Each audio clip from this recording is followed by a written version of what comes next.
You could eat fast food for every meal for 10 years and nobody would bat an eye, but start eating green salads and smoothies and suddenly everyone starts worrying that you will shrivel up and waste away. The most frequently asked questions you might encounter on a plant-based diet have to do with nutrients and whether you will meet your nutrient requirements. The truth is, no matter what diet you follow, you still may lack essential nutrients. This is because the topsoil in which our food is grown is depleted of minerals. In addition, our food is often grown with chemicals and certain toxins like heavy metals, which can accumulate in our bodies and prevent the absorption of important minerals. Also, modern Western society has generally less exposure to sun and dirt than previous generations. The bottom line is, whatever diet you follow, supplementation should be considered. Today, I want to talk about nutrients and supplementation you should consider on a plant-based diet. Due to these realities, many plant-based eaters aren't getting specific nutrients from plant foods, and failure to get these nutrients can cause severe outcomes. But let's wade through some of the myths and look at what supplements you should be thinking about on a plant-based diet. Now, the first question that most plant-based eaters get asked is, where do you get your protein from? This is one of the biggest myths that has endured about plant-based eating, that you can't get enough protein from just eating plants. There is actually no evidence to suggest that plant-based eaters who eat a good range of plant-based foods are likely to lack in protein. In fact, even athletes can meet their protein needs on a plant-based diet. We used to be told that we had to combine complementary plant proteins, rice with beans for example, at every meal to get all the amino acids contained in meat protein. Now, health experts are saying that such rigid planning is unnecessary and that eating a wide variety of protein sources every day is sufficient. Although there's no need for the full range of essential amino acids to be part of every meal, it is clear that we do need all essential amino acids. That's why it's so important to consume a variety of protein sources. There are many plant sources that can help vegans meet their protein needs, including peas, beans, lentils, chickpeas, seeds, nuts, soy products, and whole grains such as brown rice and quinoa.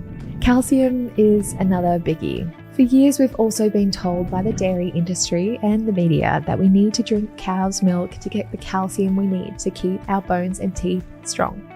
However, this is simply not true. Plus, through increased consumption of fruit and vegetables, those who eat plant-based tend to have lower renal acid load, which reduces urinary calcium excretion and bone reabsorption. In a 12-year Harvard study of 78,000 women, those who drank milk 3 times a day actually broke more bones than women who rarely drank milk.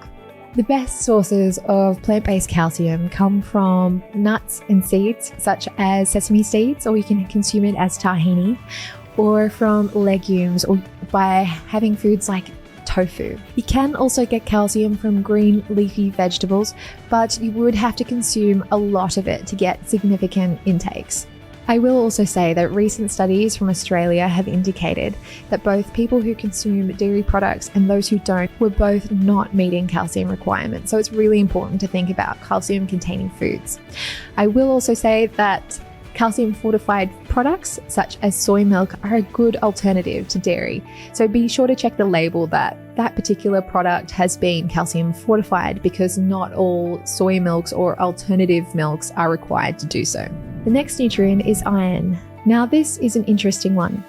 Getting enough iron can be challenging not only for plant-based eaters but also for women who eat meat.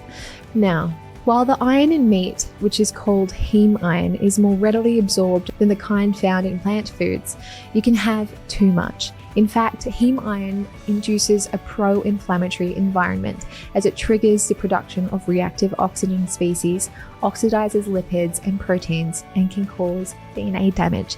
To enhance iron absorption on a plant-based diet, a good trick is eating iron-rich plant foods such as dark leafy greens, lentils, and tofu, along foods high in vitamin C, as vitamin C enhances absorption. Avoiding black tea with meals is always a good trick, as the tannins found in tea binds to iron, decreasing absorption. The same is true for coffee. And if you are a menstruating female, it's a good idea to check your iron levels periodically and supplement if needed. Now, there's no denying that vitamin B12 is definitely one problematic area for plant-based eaters, as no plant foods contain vitamin B12. It's a good idea to get your B12 levels checked annually to make sure you are not deficient, as B12 deficiency can have some serious consequences. In addition, your ability to absorb B12 also decreases as you get older. It is recommended that you should eat foods fortified with vitamin B12, such as nutritional yeast and certain soy and rice beverages and breakfast cereals. However, often these products don't contain enough, so supplementation is a good option, especially if you're exclusively plant-based. Omega-3 fatty acids is another supplement to consider, as a deficiency has been associated with impaired cognitive function and depression, as well as inflammatory diseases such as arthritis, autoimmune diseases, diabetes, heart disease, and cancer. While the intakes of omega-3 fatty acid, A-linolenic acid, or ALA, are similar in vegetarians and vegans and non-vegetarians, intakes of EPA and DHA are low in vegetarians and almost completely absent in vegans. So the body is able to convert ALA to the longer chain EPA and DHA. However, the body is extremely inefficient at doing so. EPA and DHA offer potent health benefits and are incredibly important for brain health, so it's important to get those one way or another. If you are plant-based, you may want to do more than boost your intake of omega-3 plant-based sources such as avocados, olive oil, flax seeds, chia seeds, and walnuts. Taking a high-quality EPA and DHA supplement derived from microalgae can help give you the amount of omega-3s you need per day. The next is vitamin K2. This is a vitamin we don't hear too much about. Vitamin K2 plays many roles, but importantly, it enables your body to manage calcium properly. Vitamin K comes in many forms.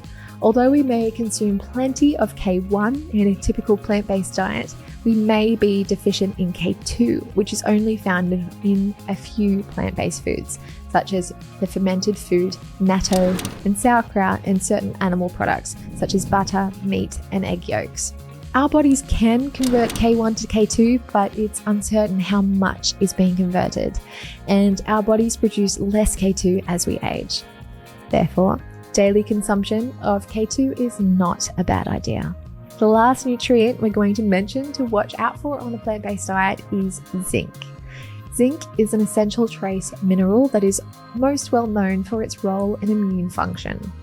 Although zinc is found in a few plant foods, it is often bound to phytates, making it more difficult to absorb.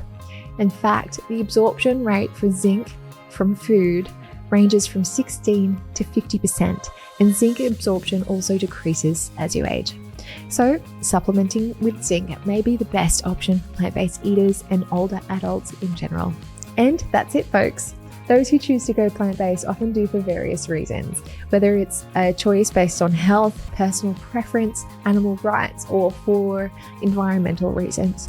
Whatever reason they are, and really whatever diet you follow, it's important to appropriately plan your diet and consider supplementation. Bear in mind that deficiencies can take a while to become apparent, and symptoms can be subtle at first, but they can be avoided if your diet is comprehensive and well planned. Before you go, please like and subscribe, and please share in the comments what is motivating you to become more plant-based. And if you would like to learn more about how you can succeed on a plant-based diet, please check out this video here.